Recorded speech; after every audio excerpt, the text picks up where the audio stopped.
వారు మా పేరు తీసుకున్నారు అధ్యక్ష. గౌరవనీయులు రాష్ట్ర ముఖ్యమంత్రి గారు ఈ సభను ఒక నిమిషం కొద్దిగా ఓపిక ఉండాలి అధ్యక్ష. చాలా విషయాలు మాట్లాడేది ఉంది, తొందరపడకండి రాజగోపాల్ గారు. అయితే గౌరవ ముఖ్యమంత్రి గారు ఈ సభను తప్పుదోవ పట్టించే విధంగా కొన్ని వ్యాఖ్యలు చేశారు. సభ యొక్క రికార్డులు సరిచేయాల్సినటువంటి అవసరం ఉంది కనుక నేను ఈ అవకాశం తీసుకున్నాను అధ్యక్ష.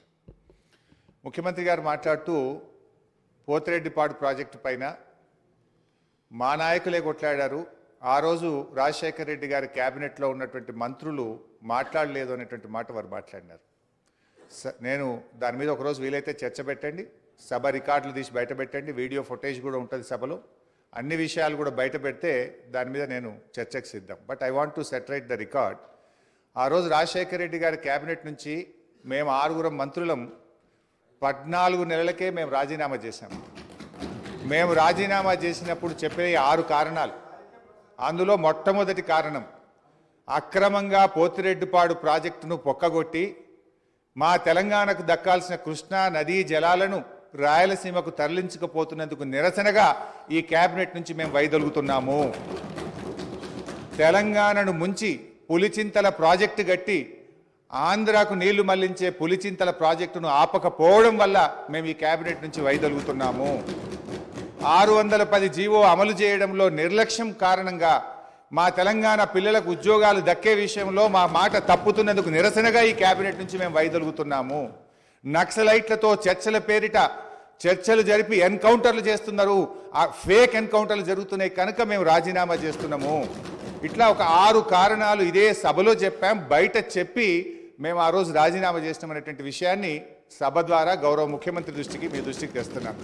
రెండో విషయం, ఇదే సభలో అదే పోడియం దగ్గర మీరు రికార్డులు తీయండి, నా చేతిలో ప్లే కార్డ్, మేము ఆ రోజు ఉన్న మా పద్మారావు గౌడు శాసనసభ్యులం పోతిరెడ్డి ప్రాజెక్టును వెంటనే ఆపాలని చెప్పి 45 రోజులు మొత్తం బడ్జెట్ సెషన్ మొత్తం పోతిరెడ్డిపాడు ప్రాజెక్టు ఆపాలని మేము అక్కడి నుంచి కీర్తిశేషులు పీజేఆర్ గారు ఒక్కడు కాంగ్రెస్ పార్టీ నుంచి ఇక్కడి నుంచి కొట్లాడిండ్రు ఒక్కడే. ఆ రోజు మంత్రులుగా ఉన్న చాలా మంది పెదవులు ముచ్చుకొని ఇక్కడ కూర్చున్నారు తప్ప ఆ రోజు మాతో గొంతు కలిపింది ఒకే ఒక్కడు పీజేఆర్. ఆ పీజేఆర్ తనయుడు విష్ణువర్ధన్ రెడ్డి కూడా ఈరోజు మాతోనే ఉన్నాడు. రెండో విషయం I would like to clarify. నేను విషయాల్లో చర్చలకు పోతే చాలా చెప్పాలి కానీ just I'm trying to give the clarification. ఇది ముఖ్యమంత్రి గారు చెప్పిన పోతిరెడ్డిపాడు విషయం. రెండో విషయం, ముఖ్యమంత్రి గారు మాట్లాడుతూ నేను శాసనసభ్యుడు కాకుండా మంత్రిని చేసిన ఘనత కాంగ్రెస్ పార్టీదని వారు మాట్లాడినారు. ఆ కాంగ్రెస్ పార్టీని అధికారంలో తెచ్చిన ఘనత టీఆర్ఎస్ పార్టీది. ఆ రోజు చంద్రబాబు నాయుడు గారు తెలుగుదేశం హయాంలో వీరు ఓడిపోయి కనీసం ప్రతిపక్ష హోదా దక్కకుండా పూర్తిగా దిగజారిపోయినటువంటి కాంగ్రెస్ పార్టీకి జీవం పోసింది కేసీఆర్ గారు, టీఆర్ఎస్ పార్టీ. ఎందుకంటే నేను ఆ రోజు ప్రణబ్ ముఖర్జీ గారితో హిమాచల్ భవన్లో చర్చలు జరిగినప్పుడు కీర్తిశేషులు వెంకటస్వామి గారు, గౌరవనీయులు మాజీ ఎంపీ సురేందర్ రెడ్డి గారు, కేసీఆర్ గారు, ఆలే నరేంద్ర గారు, నేను ఆ చర్చల్లో ఉన్నాను.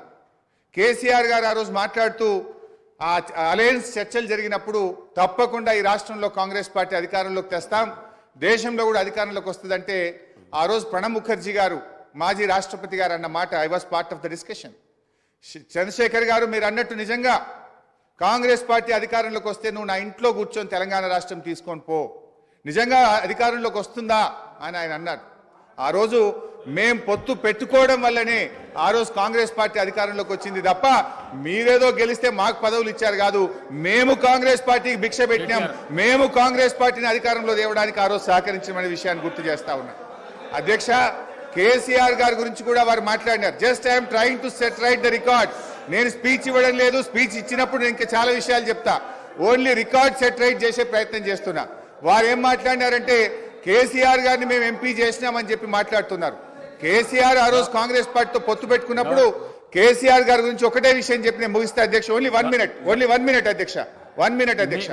ఆ రోజు 1 minute అధ్యక్ష. Only I'm trying to set right the record. నేను స్పీచ్ ఇవ్వట్లేదు, రికార్డు కరెక్షన్ మాత్రం. ఒక్కటే నిమిషం అధ్యక్ష, సీనియర్ శాసనసభ్యులు ఒక్కటే నిమిషం అధ్యక్ష. I will take only 1 minute. 1 minute అధ్యక్ష. ఆ రోజు నిజంగానే కేంద్రంలో ఆ రోజు కాంగ్రెస్ పార్టీ అధికారంలోకి వచ్చినప్పుడు సోనియా గాంధీ గారి అధ్యక్షంలో యూపీఏ సమావేశం జరిగింది.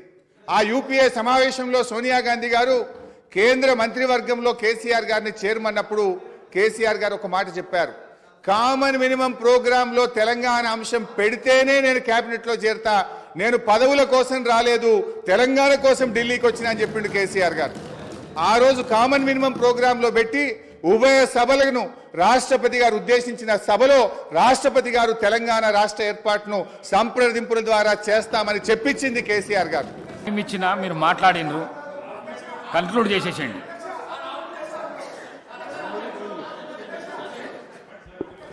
స్పీకర్ సార్, ఇప్పుడు నేను లేవాలని కానీ మాట్లాడాలని అనుకోలేదు.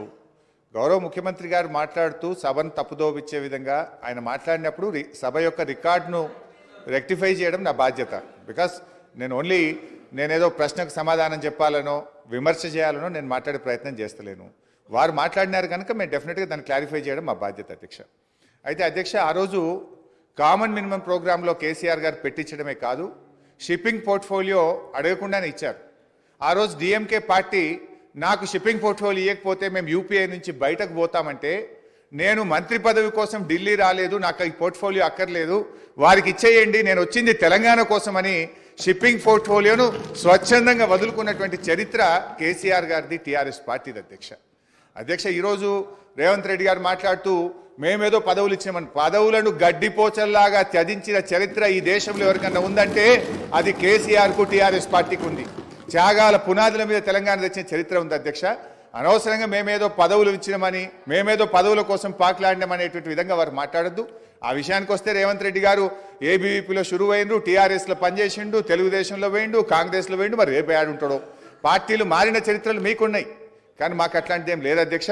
ఇకపోతే మా శ్రీధర్ బాబు గారు లేచి మళ్ళీ నన్ను ఆయన గెలికే ప్రయత్నం చేసిండు, లేకపోతే ఆయన గురించి మాట్లాడాల్సిన అవసరం లేదు అధ్యక్ష. ఆ రోజు ఇదే శాసనసభలో కిరణ్ కుమార్ రెడ్డి గారు ముఖ్యమంత్రిగా ఉన్నప్పుడు నీ తెలంగాణకు నీకు ₹1 ఇయ్యనన్నాడు, పేగులు దిగదాకా కొట్లాడింది ఎవరు, పెదవులు మూసింది ఎవరో కూడా ఈ రాష్ట్ర ప్రజలకు గుర్తున్నది అధ్యక్ష. ఉన్నారు ఇవాళ ఇక్కడ చాలా మంది, ఆ రోజు ఉన్న వాళ్ళు కూడా ఇక్కడ ఉన్నారు. ఆ రోజు మేము పేగులు దిగదాకా పోడియంలోకి పోయి కొట్లాడినాము, ఆ రోజు మీరు పెదవులు మూసుకొని మాట్లాడినటువంటి చరిత్ర కూడా కాంగ్రెస్ పార్టీకి ఉంది అధ్యక్ష. నేను అనేది మాకు ఓపుకున్నది అధ్యక్ష. దయచేసి మీరు మా మీద విమర్శలు మాని, ప్రజలు మీకు అధికారం ఇచ్చారు, మీకు అవకాశం ఇచ్చారు, మీరు ప్రజలకిచ్చిన ఆ గ్యారంటీలు ఎలా అమలు చేస్తారో దాని మీద దృష్టి పెట్టే ప్రయత్నం చేయండి. దానికి నిర్మాణాత్మకమైన ప్రతిపక్షంగా మేము సహకరిస్తాం, సూచనలు ఇస్తాం. కానీ ఎంతసేపు మీరు మా మీద నెపాలు నెట్టో, మా మీద బురద జల్లేటువంటి ప్రయత్నం మాని ప్రజలకు మీద ఇచ్చిన హామీల అమలు మీద, పరిపాలన మీద దృష్టి పెట్టండి అని మీ ద్వారా వారికి హితవు.